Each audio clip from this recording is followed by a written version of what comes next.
Boa noite.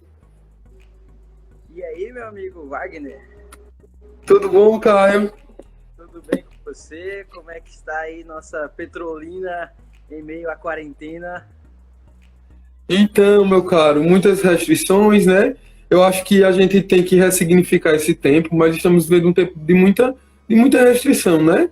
Dada a referência dessa pandemia, mas ainda percebemos muita gente na rua. Eu mesmo estou fazendo de tudo para não sair tanto, mas assim chega dado momento que a gente percebe uma necessidade, né? Hoje eu estava com vontade de dar uma corrida, né, para poder até esticar a coluna, porque passei muito tempo trabalhando, mas é, estamos vivendo os tempos difíceis, cara. E por aí, pro Recife, Verdade, meu amigo. Os tempos não são fáceis, mas ao mesmo tempo a gente aproveita um tempo maior em casa para tentar vivenciar um pouquinho do ócio criativo, tentar colocar algumas reflexões em pauta que a gente acabava com a falta de tempo deixando para frente. Então a gente passa a refletir um pouquinho mais sobre o que está acontecendo, sobre algumas situações. Então, para mim tem sido bacana nesse sentido. Eu tenho tido tempo para escrever mais e nossa, Caio. não quer dizer que minhas reflexões e minhas escritas sejam as melhores, quer dizer que tempo de sair com mais frequência. Já eu dei uma caída de produtividade, não sei. Até a gente vai fazer uma live com um psicólogo também falando sobre ansiedade, né? Quando a ansiedade vem, eu às vezes sento para escrever, mas não consigo fluir tanto. Eu acho que minha produtividade nesse tempo está dando uma caída, né? Eu tento até, mas termino desfocando um pouquinho. Mas vamos conversar, né? A gente pensou um teórico para hoje, que seria Bauman, né, Caio? Assim, a gente olhar para a obra de Bauman hoje é extremamente atual, né? E, sobretudo, nessa dimensão da liquidez. Estava percebendo um dado que até vendo o que eu ia preparar para a gente conversar hoje, eu estava vendo uma entrevista de Bauman dizendo que durante toda a sua vida, ele, se muito teve, foi acho que 8 ou 10 amigos. E hoje, uma pessoa média, ela tem lá seus 5.000 seguidores, seus 5.000 amigos no Instagram, no Facebook, né? Então, o que isso vem representar? O que significa assim essa liquidez humana hoje, o relacionamento líquido, para a tua perspectiva, cara? Assim, como é que tu vê isso? Analisando um pouco assim o que Bauman traz, mas trazendo a minha leitura, que eu acho que a gente nunca consegue representar de fato o que cada autor traz. A partir do momento que a gente transmite uma informação, nós trazemos uma releitura e uma interpretação nossa do que nos foi apresentado. Então, eu vejo muito que as amizades constituídas por redes, elas são sim uma nova formatação de relacionamentos, de compreensão de relações sociais. No entanto, elas não representam construções sólidas daquilo que nós entendemos por algo durável. Eu posso até usar a expressão sustentável para aquilo que a gente gostaria que perpetuasse. Normalmente, quando a gente fala de Entendo. amizades, nós não estamos querendo falar daquela amizade que é constituída com um simples clique de curtir ou de seguir, e simplesmente ela é desconstituída por um ato de cancelamento público, ou se não por um ato de deixar de seguir alguém. A amizade é como um elemento que deve ser construído realmente numa relação interpessoal. O próprio Bauman defende isso, que as verdadeiras amizades, elas dependem do body to body, corpo a corpo, face to face, e não necessariamente de um clique. Por quê? Porque quando você se expõe ao outro, você precisa de um exercício de compreensão, adaptação, um exercício de, em certos momentos, abnegação, para que você consiga chegar no outro e consiga conviver com as suas diferenças e as suas peculiaridades. E Bauman chama muita atenção para a questão que, nesse tempo de modernidade líquida que ele chama, há uma dificuldade de compreensão da diversidade do outro, da diferença do outro. E isso implica na dificuldade de criarmos vínculos de amizade. Nós preferimos nossas bolhas online, na verdade. Preferimos bolhas online, preferimos nossas redes facilmente constituídas com quem pensa parecido, e os logaritmos nos ajudam a fazer isso, mas ao mesmo tempo temos a dificuldade de chegar no outro problematizar o outro e assim conseguir construir uma nova relação, uma nova forma de agir como pessoa. Então, eu meio que acolho essa visão de Bauman quanto a essa liquidez, mas ao mesmo tempo eu problematizo em como superá-la. É interessante, né, a gente ter esse olhar e hoje nós estamos vivendo esse isolamento e as nossas amizades hoje elas fogem a esse contato físico que seria tão elementar na sua perspectiva, né? Então hoje como a gente conseguiria viver essa dimensão vamos dizer assim, do distanciamento. Hoje a gente, por meio da tecnologia, agora, se em Recife ou aqui em Petrolina, a gente está tendo essa possibilidade, né? Como outrora tomamos um cafezinho, né, em Recife, hoje até estou aqui com o meu também tomando, mas e vendo essa possibilidade que, por outro lado, a compreensão tecnológica pode nos aproximar e nos permite também estar tendo esse contato. Embora não estejamos fisicamente, a gente está tendo a oportunidade de se ver ainda que virtualmente. E as perspectivas de Bauman, além desse aspecto que a gente poderia trazer na dimensão antropológica, numa dimensão sociológica, né? A gente pode analisar essa liquidez na sociedade como um todo, também na pessoa individualmente, nesse aspecto antropológico, né? No aspecto sociológico, no aspecto de fragilidade, até liquidez de conhecimento. A pessoa vai fazer uma faculdade, vai fazer um estudo, e é um estudo extremamente líquido. Não é líquido. O que é que de fato se absorveu de conteúdo? O que é que vai se conseguir de fato colocar na vida? Né? Às vezes a gente faz um estudo não para aprender, mas simplesmente para a gente cumprir um padrão. Não, eu li tantos livros no mês ou no ano, mas o que de fato se absorveu também passa por essa experiência de liquidez, né? Então, no aspecto social, você percebe hoje muito forte essa perspectiva mesmo de Bauman quanto à liquidez? Eu vejo muito uma dificuldade das pessoas, primeiro, e que Bauman fez esse exercício. Primeiro, a gente tem que compreender os elementos sólidos da vida. O que era fixo na nossa vida, o que era família, o que era amizade, o que era relação interpessoal, o que era política, o que era educação.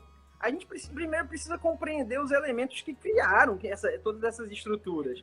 O problema é que as pessoas elas estão querendo discutir essas estruturas sem elas se aprofundarem nas suas origens, na sua compreensão originária, para então você pensar uma reformulação delas. É como se eu fosse rediscutir Wagner sem jamais eu querer conhecer Wagner em sua origem, conhecer Wagner em quem ele é, e simplesmente eu partir do pressuposto que Wagner passa a ser aquilo que eu vou discutir a partir de agora. Mas espera aí, Wagner já foi alguma coisa mais sólida em outro momento, e em virtude de todo o seu percurso pessoal, do seu percurso profissional, ele passou por reformulações em quem ele é, assim como qualquer pessoa. A política, ela guarda muito essa peculiaridade. Tem gente que gosta de vivenciar a política da época da monarquia. Ele defende a monarquia hoje como se fosse algo fundamental para a sociedade, sem sequer se aprofundar sobre em que cenário político, em que cenário social era vivenciada aquela monarquia do século XIX e como esse cenário hoje é modificado. Tem gente que defende também uma volta de uma ditadura. Tem que compreender também todo o contexto social. A pessoa tem a liberdade de defender a volta da ditadura, mas ela não entende que, numa ausência de liberdade própria do Estado ditatorial, ela não teria essa liberdade. Não teria a liberdade. Então, para discordar da própria ditadura. Então, elas querem reformular. Eu nem digo que o que elas constroem é líquido, porque para o que você construir, primeiro ser líquido, tem que vir de alguma base, de alguma substância. Então, primeiro, o meu conselho para as pessoas, primeiro construa bases sólidas que possam ser diluídas, que possam ser ressignificadas, que possam ser desconstruídas, reformuladas com os conhecimentos que você vai galgando na vida. Isso na educação, na política. Senão, você vai chegar e querer desconstruir algo que sequer você tem base, sequer você tem conhecimento. E eu não digo que alguém detém esse conhecimento. É algo a ser buscado individualmente. Se eu quero reformular a educação do país, Recentemente teve um rapaz que me procurou para isso. Ele disse que queria pensar um projeto para reformulação da educação do país. Eu disse, vamos pensar esse projeto. Agora eu disse, primeiro você tem que entender como é que é formatada a educação do país, para que você depois possa... uma proposta de reformulação. Aí a educação ela vai ser líquida, não quer dizer que aquela nossa proposta seja a proposta última, porque o conceito de liquidez justamente permite essa fluidez, essa elasticidade daquilo que é construído. Mas ao menos você parte de uma base que significa o quê? Eu sei do que eu estou falando, mas não quer dizer que a minha formulação ela é a formulação mais perfeita da vida. Não quer dizer que seja algo inacabado. A própria ciência humana, ela é fantástica. Eu gosto das ciências humanas porque por causa desse ponto mutável, fluido, flexível, com diversas posições. Eu não consigo discutir política, por exemplo, de uma forma estática, levando em consideração que a minha opinião ela é útil. Não, a minha opinião ela é uma nesse momento. Não quer dizer que ela não possa ser readequada para outras compreensões que eu possa ter do cenário político, social. Essa possibilidade de também não querer solidificar, né, necessariamente minha opinião, porque nós podemos mudar, né? E também se faz necessário também, você falando, Caio, me lembrava, agora me veio muito uma obra medieval, que é uma obra chamada Didascalicon. É uma obra de um escritor chamado Hugo de São Vítor, e ele cria métodos de leitura. Vai trazer como ensinar, como aprender a estudar, como aprender a ler, por exemplo. Como aprender a conhecer. E ele vai trazendo, né? Agora, quando a gente parte para ver um pouco a vivência de Pedro Abelard, de Hugo de São Vítor, ele viveu num mosteiro, um mosteiro em Paris, que era o Mosteiro de São Vítor, né? E esse mosteiro, os professores eles faziam um voto de castidade, por exemplo. Todos os professores teriam que fazer esse voto de castidade. Tinha um bispo que era um dos grandes responsáveis, né, que é o Guilherme de Champeaux. Então, estava Guilherme de Champeaux, existia toda uma regra de vida naquele mosteiro para os professores. E o de São Vítor é um exímio professor, faz seu voto de castidade, e quem lecionava nesse mosteiro, necessariamente eles eram convidados pelo reitor, né, que era o próprio Guilherme de Champeaux. E entra lá o tal do Pedro Abelardo. E Pedro Abelardo é muito falastrão, sabe? E ele desafia vários, né, desafia o próprio Hugo, desafia o próprio Guilherme de Champeaux. E ele vem dizer que não precisa muito ter um tempo. Ele desafia para um debate o Hugo de São Vítor. E ele diz assim, não, eu não vou querer tempo para estudar. Eu já estou preparado agora para dar minhas opiniões. Né? Não, e aí o Hugo rebate, não, eu prefiro que você estude para depois voltar. E ele faz a opção, Pedro Abelardo, de debater sem estudar, e ele é massacrado nos argumentos por Hugo de São Vítor, mas ele escreve um livro, e no livro ele se vangloria, ele começa a dizer que foi o melhor orador, que destruiu Hugo de São Vítor, e enfim, ele traz toda essa perspectiva do olhar dele, dizendo que se sobressaiu no debate, sendo que foi extremamente raso, né? E Hugo de São Vítor, ele cria uma teoria que ele diz assim, se eu não tenho conhecimento sobre o assunto, melhor calar.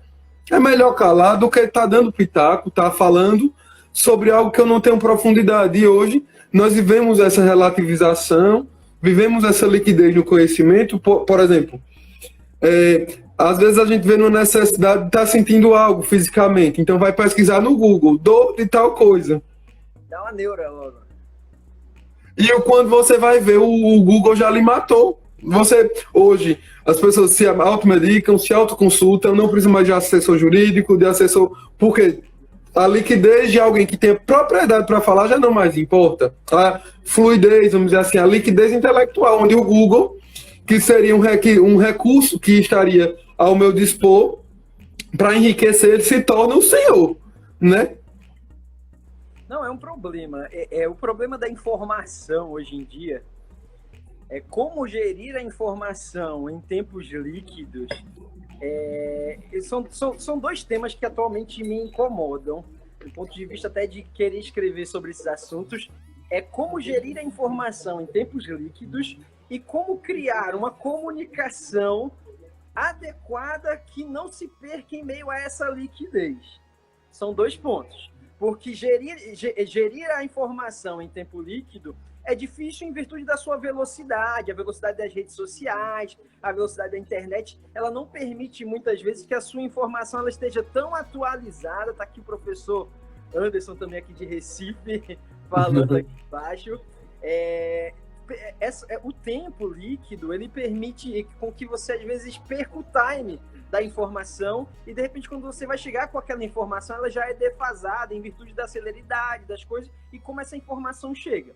Isso é o primeiro ponto. No segundo ponto, é sobre a credibilidade dessa informação, dada não a liquidez da informação, mas sim dada a insuficiência de substância, insuficiência de credibilidade por quem passa a informação. Eu não sei você, mas eu tenho muita dificuldade de assistir jornal hoje em dia. Muita. Por que eu tenho dificuldade? E ó que eu não sou contra a imprensa, sou totalmente a favor, só deixando muito claro. Mas eu tenho dificuldade porque eu nunca sei se aquela informação ela vem como informação ou se a informação que é repassada ela vem como uma tentativa de construção de ideias para mim que não me permitem escolher visões diversas, não permitem escolher outras formas de pensar. E o que acontece? Eu acabo assistindo TV, mas não consigo comentar nada do que está sendo passado lá, porque eu não sei se, de fato, o que está sendo transmitido é factível, é informação, ou se é uma construção que eles querem me impor através da sua liberdade.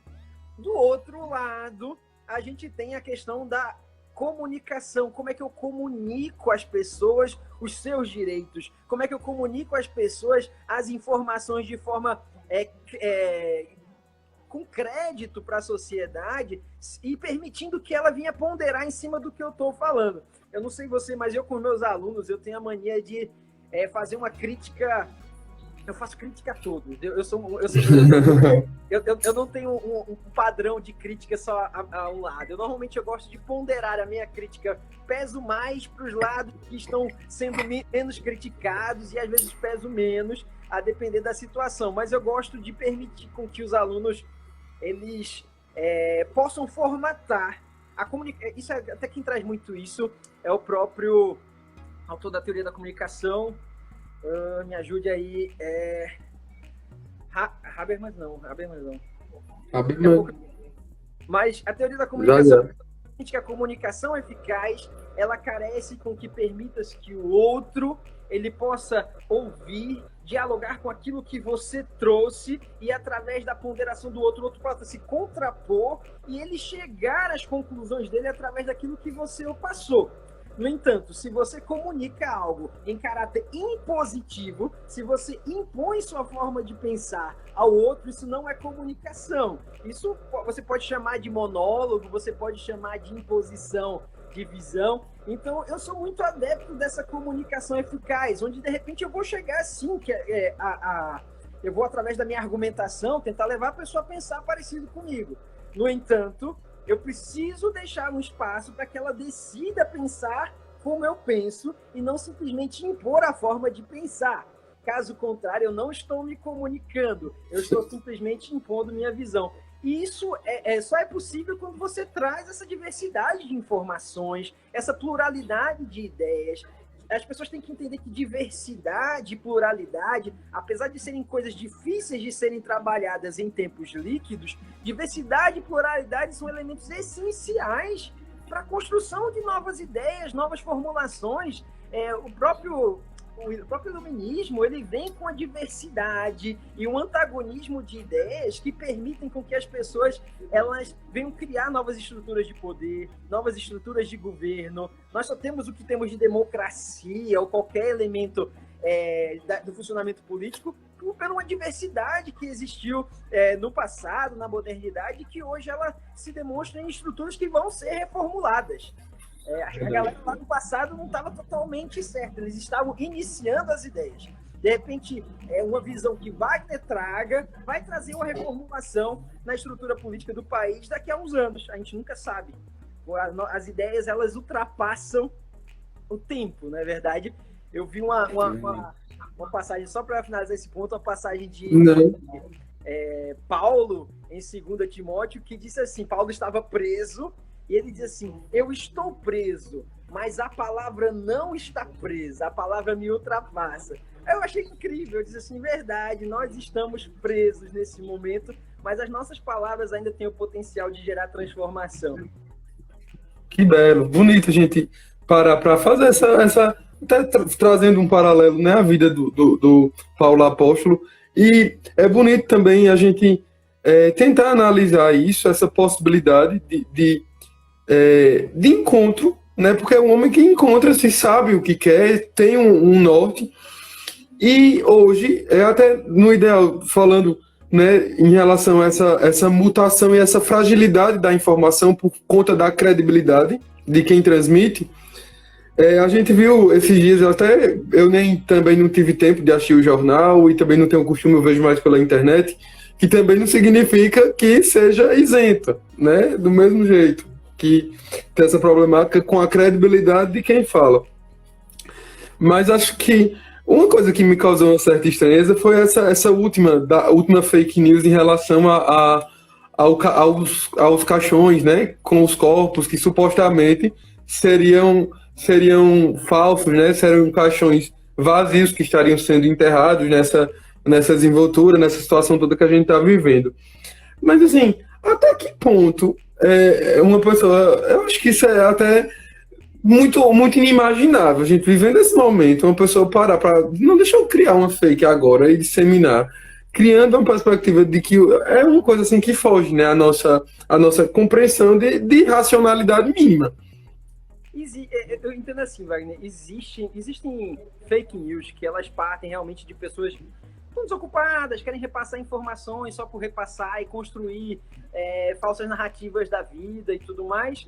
Não sei com que propósito especificamente. Alguns têm um propósito negativo, sim, de desconstruir alguém, de falar mal de alguém. Outras pessoas... E agora existe um outro ponto. As fake news, elas ganham força, a meu ver, a partir do momento em que pessoas, de repente eu e você, para ganharmos crédito naquilo que nós estamos defendendo, nós achamos uma fake news que se acomoda muito bem às nossas ideias e aquilo que a gente estava combatendo.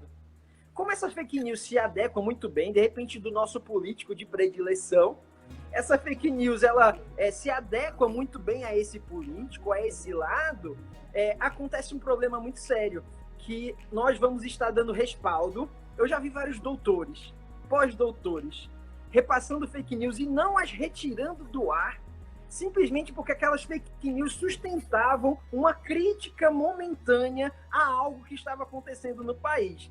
E eu fui lá e disse assim, amigo, isso aqui é de 5 anos atrás, isso aqui não corresponde com a atualidade, verifique direitinho e tal. E mesmo assim a pessoa mantém, ou senão a pessoa se utiliza da fake news para que socialmente desconstrua alguém ou desconstrua alguma ideia que não lhe é cara, por mais que aquela desconstrução seja feita por uma via não ética. Ou seja, isso é muito comum, isso não é comum simplesmente às pessoas desinformadas, isso é comum principalmente a pessoas que tenham a capacidade de refletir o mundo e inclusive fazer dolosamente o repasse dessas fake news. A gente não tinha essa expressão tão presente, mas se você voltar à comunicação nazista, né?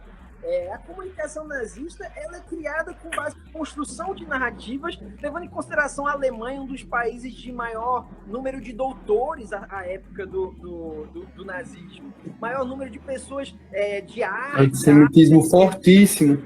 A literatura é efervescente, a música é efervescente, a cultura e a diversidade era muito presente na Alemanha nazista, pré-nazista. Então você vê que essas pessoas, em grande parte, respaldam parte do conteúdo nazista repassado, simplesmente por tentar adequar aquela visão totalitária e nazista às suas ambições, àquilo que eles entendiam por mundo. A utilização do recurso midiático para validar o discurso, né? Como argumento, como foi dito, né? Argumentar e trazer como elemento de convencimento. Justo, fake news só para ver, como o outro Caio colocou aqui embaixo, fake news só para validação do discurso. Isso, a mídia sempre serviu para validação do discurso. A gente pode assistir qualquer jornal de grande repercussão nacional e a gente verifica, por exemplo, informações assim: o jornal internacional tal disse isso, jornal internacional tal também falou sobre isso, e a outra imprensa internacional também tocou nesse assunto. Aí eu me pergunto, quer dizer que essas pessoas da imprensa internacional não se comunicam com a imprensa brasileira e enxergam tudo o que acontece no país com idoneidade e imparcialidade a ponto de chegarem àquela conclusão? Eu digo para você conhece outros lugares do mundo, a gente já viajou um bocado, a gente sabe que está tudo muito ligado. O fenômeno da globalização, o fenômeno da liquidez permite com que as visões de mundo elas sejam comungadas e pessoas que ocupam espaços de influência mediática, elas também comungam das mesmas ideias que elas previamente compartilharam. Agora, como nós temos às vezes um espírito de colonos, onde qualquer coisa internacional parece que valida a nossa opinião nacional, é ridículo essa validação pelo internacional. Por isso, como elemento para validar. Então, parece que quem tem usado muito isso é a imprensa brasileira. Ela recorre ao de fora para validar aquilo que ela vem repetindo. E eu disse, poxa, mas quem disse que o de fora está certo? Quem disse que a visão externa sobre o que acontece aqui dentro é uma visão real das estruturas de poder, das estruturas políticas, das estruturas econômicas, de como a coisa se dá, por exemplo, na Feira da Sulanca, como é que as coisas acontecem entre Juazeiro e Petrolina. E Petrolina. Então, são coisas... Verdade. São parcelas que essas pessoas não têm acesso e elas, de repente, elas pensam que só o macro exposto é aquilo que é a única coisa que funciona no nosso país, enquanto eles não entendem que as micro-relações do nosso país compõem esse cenário macro que só quem está aqui dentro, em alguns momentos, consegue ter uma visão de proximidade. Não quer dizer que eles estejam equivocados, a visão externa também é boa, mas uma visão interna permite você ter mais olhar para essas peculiaridades e fazer você ter uma visão crítica mais ponderada, mais refinada daquilo que você está falando. Não só o que o New York Times está validando. Né? O que é validar. E é bonito, assim, e quando a gente fala no aspecto democrático, eu digo que, assim, o fenômeno de Bauman, a análise de Bauman, ela repercute não somente em um aspecto, mas em todos. No aspecto da política, nesse campo que nos toca diretamente, o homem animal político, né, ainda que não queira ou que se abstenha, né, da atividade política, ele está tomando uma atitude política, né, o abster-se. Mas quando a gente entra na seara da política, na seara da consolidação do nosso próprio Estado, né, nós vemos essa fragilidade também, essa liquidez de valores, e eu diria até também no aspecto jurídico. Quantas vezes a gente vê, né, um direito líquido? Eu digo que, assim, às vezes o direito ele tende a ser kelseniano, tende a ser positivista, tende a ser dogmático, mas tão dogmático em tempos de liquidez, né, esse dogmatismo em época de liquidez, ele também vai ser diretamente atingido. Eu acho que a gente ainda, no direito, por exemplo, a gente ainda não conseguiu garantir um tempo mínimo de estabilidade nos institutos. Até porque há uma mudança tão rápida de visões sobre os institutos jurídicos, até por quem faz essa visão. Eu sempre trago o exemplo daquela questão da condenação em segundo grau, que foi em 2009 o STF decide de um jeito, em 2016 o STF retoma a opinião, e eu me lembro que Gilmar, em 2016, decidiu favorável à prisão em segundo grau, e chega posteriormente em 2018, se não me engano, 2019, Gilmar, ele faz uma evolução de sua visão sobre o mundo, e o mundo que poderia aceitar a prisão em segundo grau, deixa de aceitar a prisão em segundo grau.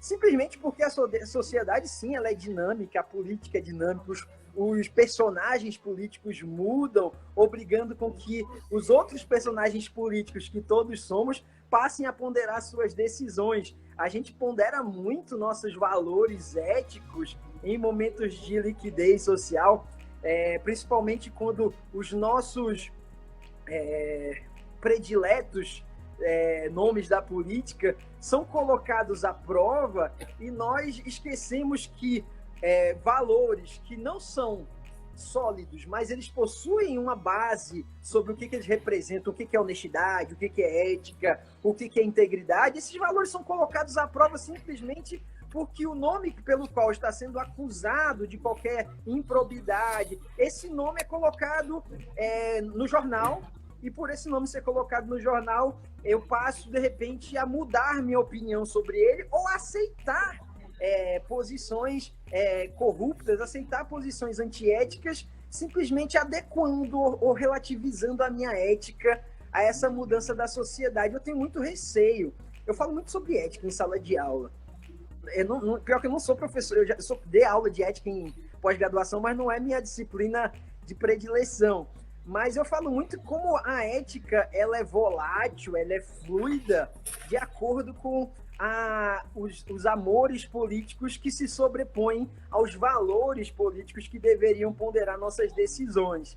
Então eu digo muito que essa ética ela sofre também dessa liquidez. O próprio Bauman escreve sobre a ética no pós-modernismo, falando sobre como essa ética também ela sofre uma relativização durante o tempo, durante a história. No entanto, eu sou um cara que eu gosto de um pouquinho de estabilidade, um pouquinho de segurança jurídica em algumas relações. Segurança jurídica nos traz o mínimo de certeza de que amanhã eu vou acordar e vou poder falar como eu quero e não simplesmente ficar calado porque o STF hoje decidiu que o que eu falava... Decidiu que era.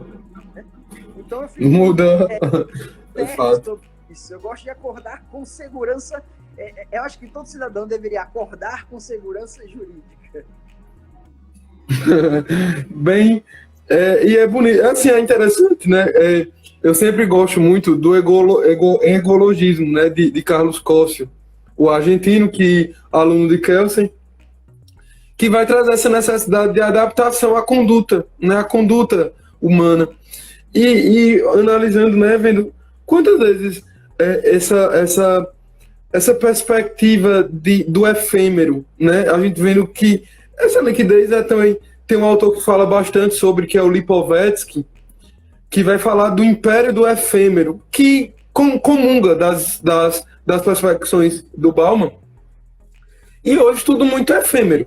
Tudo. Os aspectos jurídicos hoje vão entrando para essa efemeridade, os relacionamentos, o fazer conhecimento.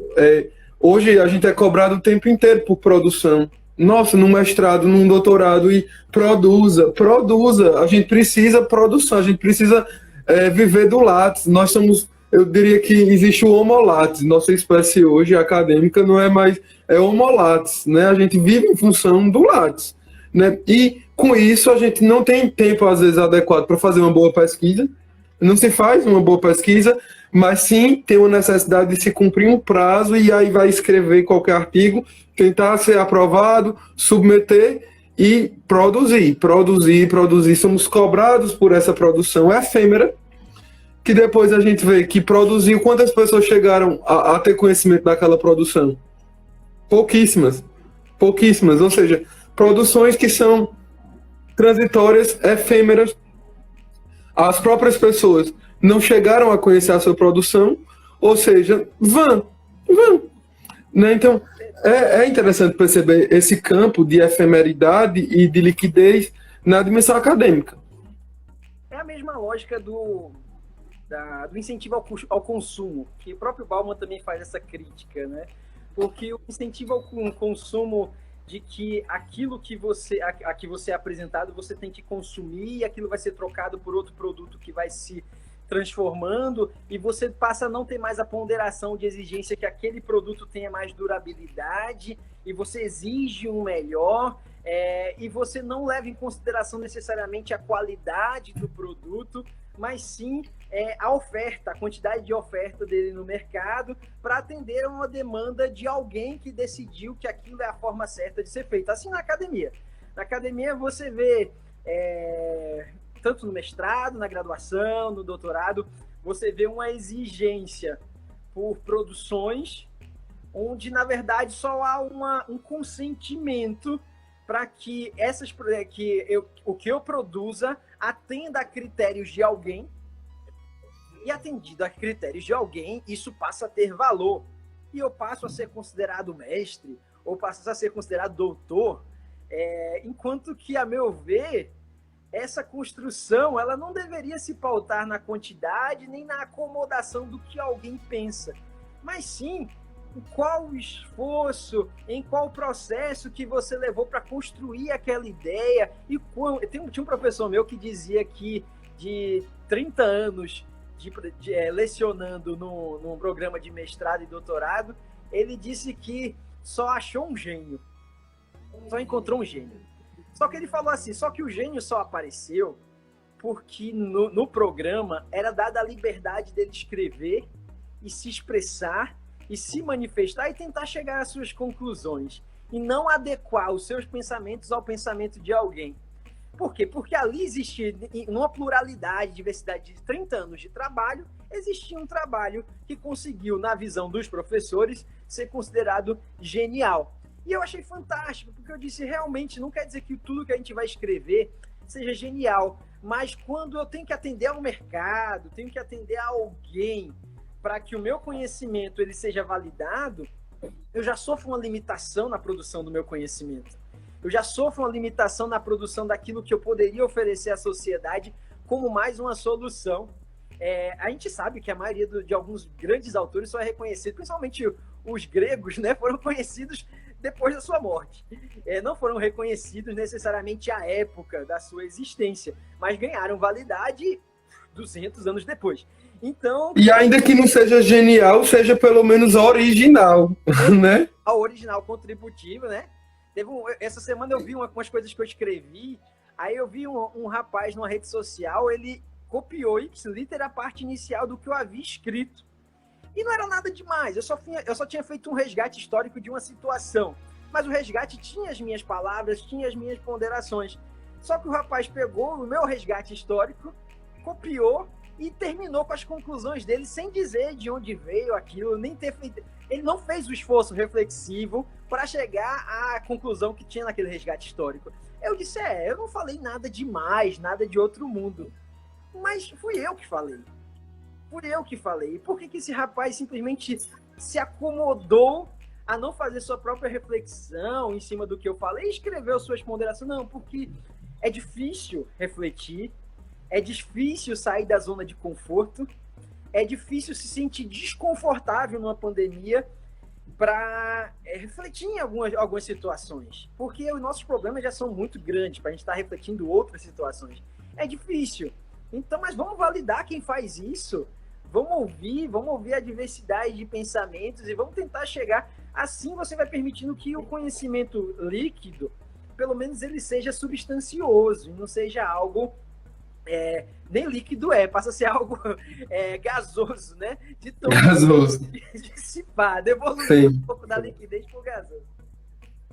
E falando assim, né, me veio também, parei para pensar quando você ia falando agora e vendo, tudo vai sendo perpassado em diversos nuances. Vimos no aspecto democrático, a nossa democracia, ela às vezes se mostra muito fragilizada por conta também dessa liquidez, né? E eu diria que também a gente repercute um pouco na dimensão da arte, né?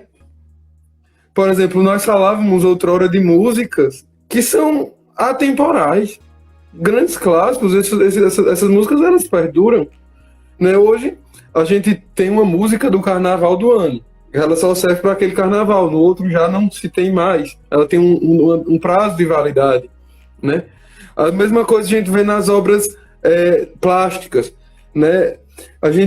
Uma humanidade que já produziu uma Sistina, que já produziu uma Basílica da Santa Sofia, um lugar em Istambul que transcende Uma humanidade que já produziu um Chopin, já produziu Beethoven, nós já tivemos grandes nomes. Uma humanidade que já produziu, poderia dizer que eu acho belíssimo, a Pietà de a Pietà, a própria Pietà, também o Véu de Estrada. Hoje a gente vê que a arte, ela traz essa dimensão do belo, né? Do belo que é eterno, não é temporal, mas sim traz metafísica, traz transcendentalidade. O homem sai do imanente e entra na dimensão do transcendente na contemplação do belo.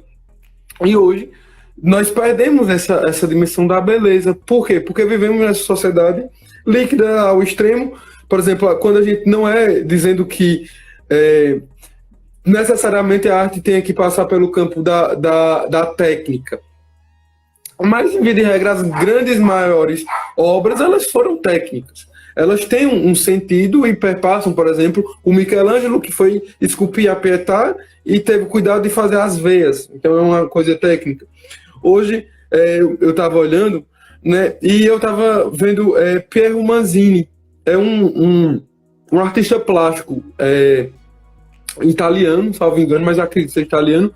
E ele fez uma obra de arte fantástica, Caio. A obra de arte que ele produziu foi enlatar cerca de 30 latas de fezes. E ele concebeu isso como Merda do Artista. O nome da obra de arte era Merda do Artista. Acho que, salvo engano, 30 latas de fezes, né, com rótulo padronizado, numerado. E essas latas de fezes estão em vários museus do mundo. Nós encontramos essa obra, desde o urinol, né, da fonte, como alguns chamam de Duchamp, né, que está lá no Louvre, arranca o mictório, coloca lá exposto. Então, tem um sentido para o artista, para aquele que concebeu esse tipo de arte, sei lá, colocou as fezes em 30 latas, talvez a olho cru eu não consiga atribuir esse sentido, mas talvez para ele possa, sei lá, vamos tentar imaginar, essas latas elas podem representar o esforço repetitivo na produção de latas, que faz, enfim, inventa uma teoria qualquer e diz que é o sentido daquilo. Então, a arte ela passa agora a ser um conceito do que eu digo que ela é, e não fala por si. Por exemplo, como nós falaríamos nas obras de Michelangelo, numa música, né? O que eu dou o sentido, não é o que ela é objetivamente, mas é o que eu digo que ela é. Dá para entender? Não, dá para entender, mas isso eu atribuo muito isso à própria sociedade, né? Como ela... eu gosto muito da expressão, eu sei que não é hoje essa live, mas eu gosto muito da expressão de Hannah Arendt sobre a biopolítica, que você, nas suas relações sociais, você tem essa relação meio que cerceada em virtude da falta de tempo, levando assim a você só poder buscar primeiramente as suas necessidades para depois você buscar a atribuição de sentidos, a atribuição de reflexão a qualquer situação. Então, eu vejo muito que a sociedade ela tem essa dificuldade de atribuição de sentidos na sua construção que perpassem uma explicação, mas que possam sim falar de forma atemporal, inclusive lembrar do tempo em que foram concebidas, mas trazer uma provocação, como as obras de Dante, obras literárias famosas, que elas, escritas em outro momento, mas que até hoje elas repercutem numa reflexão do que a gente pode viver da sociedade hoje. Eu sou um cara que eu atribuo muito sentido às palavras.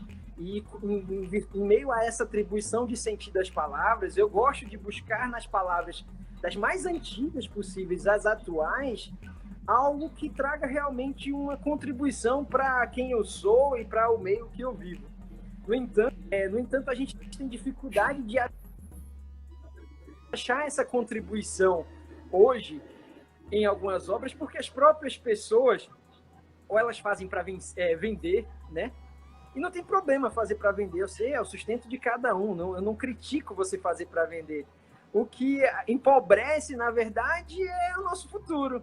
Empobrece o longo prazo da nossa existência quando nós queremos, na verdade, quando daqui a 30 anos, 40, quando eu e você tivermos com 80, 70 anos de idade, a gente quer simplesmente lembrar de uma obra magnífica que ela não se baseie unicamente nas palavras quicar, sentar e comer, mas que elas venham ter outro significado além disso. Porque senão eu só vou lembrar desse momento. E olha, em momentos de referência à prática sexual da época, a gente tem vários na história. Nós temos vários elementos, várias obras. Agora, elas por si só não é só o ato sexual que é representado naquela obra artística, e sim um contexto social. Se eu conseguir enxergar isso daqui a 30, 40 anos, ok. Quer dizer que essa obra ela consegue permear, ultrapassar o tempo. Se eu não consigo enxergar isso, de repente ela só foi sim para o meu lazer momentâneo, mas não servirá para a minha reflexão. E isso é próprio da liquidez, não da liquidez, eu nem digo isso, atribui-se à liquidez. Isso é próprio da não atribuição de esforço naquilo que se faz, da não colocação de sentido além daquilo que se vende, da não fotografia que ultrapassa o Instagram, mas que ela vá além do Instagram. Você é fotógrafo, eu tirei a melhor selfie do mundo. Sim, a sua selfie não fala tanto, de repente, quanto um retrato produzido no passado que mostrava uma fidelidade de horas de trabalho, mostrando, de repente, uma antipatia, um sorriso tão incógnito que eu não consigo saber por que aquela pessoa sorria, mas eu consigo tentar buscar através da minha própria reflexão. Ela queria sorrir por isso, a história diz que foi isso, mas eu acho que ela tinha uma relação com esse artista. Então isso permite outra atribuição que não a selfie, que só quer dizer que eu posei para aquele momento e que de repente eu conheci um artista de rua fantástico, foi em Nova York, e era um cara que ele andava no meio da rua todo maltrapilho, mas ele tirava fotos, e ele tirava fotos com uma máquina bem antiga, justamente para só retratar o rosto das pessoas. Só que ele não queria rostos perfeitos, ele queria rostos de pessoas comuns. Por quê? Aí eu perguntei por que o senhor quer tirar essas fotos. Aí ele disse assim, eu quero tirar essas fotos porque esse meu trabalho ele vai perpassar, ele vai ultrapassar esse momento. Essas fotos elas vão revelar pessoas como elas eram na atualidade e não simplesmente como elas gostariam de se mostrar. Sim. Aí eu achei fantástico, eu disse, é um artista de rua, de repente ele não estudou na Belas Artes, nem na Juilliard nos Estados Unidos, mas é uma pessoa que tem uma visão que, a meu ver, o que ele fez ali, pode ser que daqui a uns anos tenha seu valor reconhecido. Bonito, né? A gente vê essa sensibilidade. Eu lembro o Dostoiévski, acho que uma das suas obras ele já com necessidade de produzir para receber também, porque era o seu sustento. E Dostoiévski com seu grande problema, né, que era o jogo, e enfim, a bebedeira, os momentos que ele não consegue lograr tanto êxito na sua vida financeira, e ele começa a produzir pelo dinheiro. Mas eu acho bonito quando tem essa sensibilidade, por exemplo, de pegar um fato corriqueiro da vida e transformar ele em produção, em beleza, em arte. Por exemplo, existe uma onda muito grande de suicídios na Rússia, e foi assim uma coisa que chamou muita atenção, essa onda de suicídio. Então, é uma mulher, ela especificadamente, ela comete o suicídio se jogando de um prédio, e no momento do suicídio ela abraça um ícone da Virgem, né? E ela abraça esse ícone russo de Nossa Senhora, e ela se joga, ela comete o suicídio abraçada com esse quadro, esse ícone. E foi interessante que ressaltaram isso no jornal, a forma do suicídio, que ela cai abraçada com o ícone.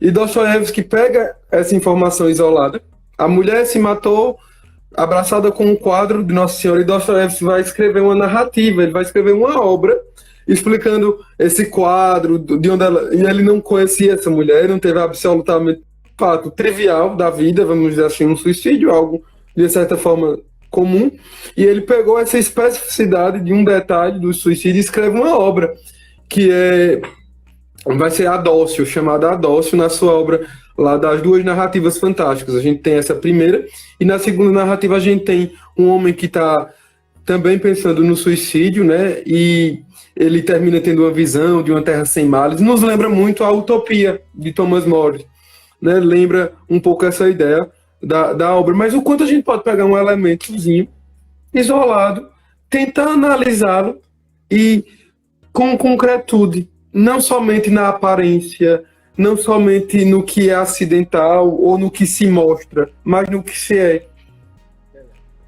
Eu não sei se você tem essa praxe, mas quando eu escrevo, eu tenho uma preocupação tanto em, lógico, conseguir alcançar meu objetivo com o que eu escrevi, mas eu fico pensando na perpetuação daquilo que eu coloquei nas palavras, né? Porque eu digo assim, poxa, eu posso escrever algo de forma muito objetiva e sem qualquer marco, mas ao mesmo tempo eu posso escrever a mesma coisa com beleza, com sentidos sobrepostos, com várias camadas em cima daquilo que eu estava escrevendo, que faz com que quem for ler, de repente, uma peça jurídica, um artigo científico, um capítulo ou um livro seu, vai ler e vai dizer assim, essas palavras eu só encontrei ele falando, só encontrei essa pessoa falando, e essas palavras elas não conseguiram ficar fixadas naquele momento, mas elas ultrapassaram o objetivo que ele tinha. Então a gente vê juristas famosos, nós vemos autores famosos que de repente escreveram para outras finalidades que não as que nós utilizamos hoje.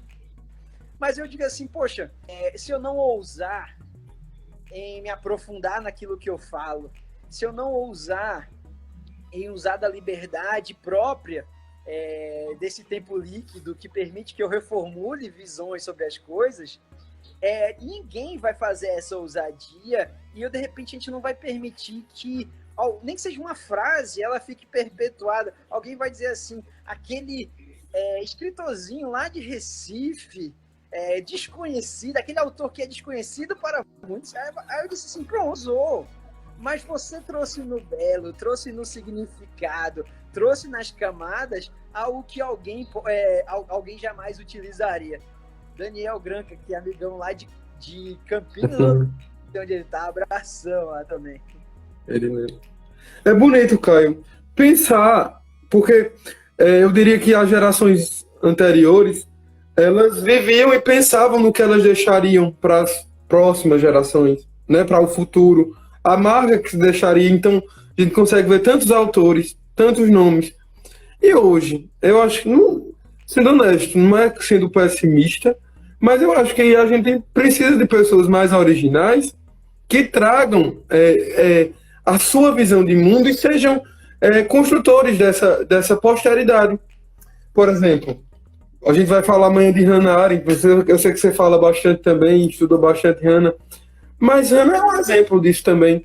Porque Hannah Arendt, ela se tem toda a expectativa de um julgamento, que ela vai fazer essa cobertura, mas se espera o quê? Muito sensacionalismo dela, né? Quando ela é contratada para fazer a cobertura do julgamento de Eichmann, se esperam matérias sensacionalistas. E ela vem e produz um tratado de filosofia sobre a banalidade do mal.